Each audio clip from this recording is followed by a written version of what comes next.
Hi friends, welcome to my channel. ఎలా ఉన్నారు అందరూ? మేమైతే చాలా బాగున్నాం. మీరు కూడా బాగున్నారని అనుకుంటున్నాను.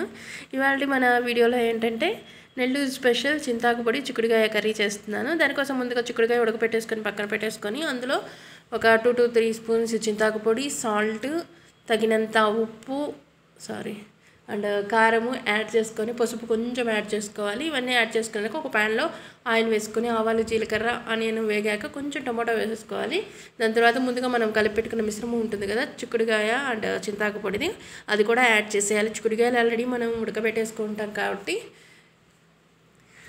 ఎక్కువసేపు ఏం ఉడకన అవసరం లేదు. కొంచెం అలా కలిపెట్టుకుంటూ చింతాకు పొడిలోని పచ్చిదనం అంతా పోయేంతవరకు ఉంచితే ఇలా ఆయిల్ పైకి వచ్చేస్తుంది అనమాట. ఇదైతే ఈ కర్రీ చాలా టేస్టీగా ఉంటుంది. మా అమ్మ దగ్గర నేర్చుకున్నాను. ఫస్ట్ టైం ట్రై చేశాను నేను. ఎలా ఉందో మీతో షేర్ చేసుకుందామని వీడియో చేస్తున్నాను. స్టార్టింగ్లో అయితే కొంచెం ఒక బిట్ మిస్ అయింది కూడాను. అప్పుడు వీడియో తీయడం మర్చిపోయిన తర్వాత మీతో షేర్ చేసుకుంటే బాగుంటుంది కదా అని చెప్పేసి చేసుకుంటున్నాను. చూడండి, ఇప్పుడు ఆయిల్ పైకి వచ్చింది కదా, మన టమాటో అండ్ ఆనియన్ అన్నీ కూడా బాగా వేగిపోయాయి.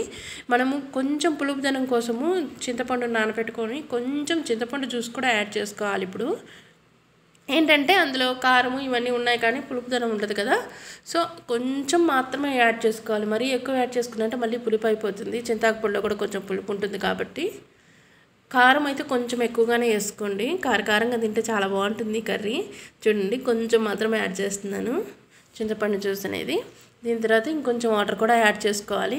ఆల్మోస్ట్ కర్రీ అయితే అయిపోయినట్టే ఫ్రెండ్స్. ఒక 2 minutes కానీ అలా ఉంచామంటే చూడండి దగ్గర పడిపోయింది కర్రీ కూడాను. చాలా కలిసి వస్తుంది, టేస్ట్ కూడా సూపర్గా ఉంటుంది. సో మీకు కనుక నచ్చినట్లయితే లైక్ చేసి, షేర్ చేసి నా ఛానల్ సబ్స్క్రైబ్ చేయడం మర్చిపోకండి. ఎలా అనిపించిందో కూడా కమెంట్ సెక్షన్లో షేర్ చేసేయండి. Thank you for watching.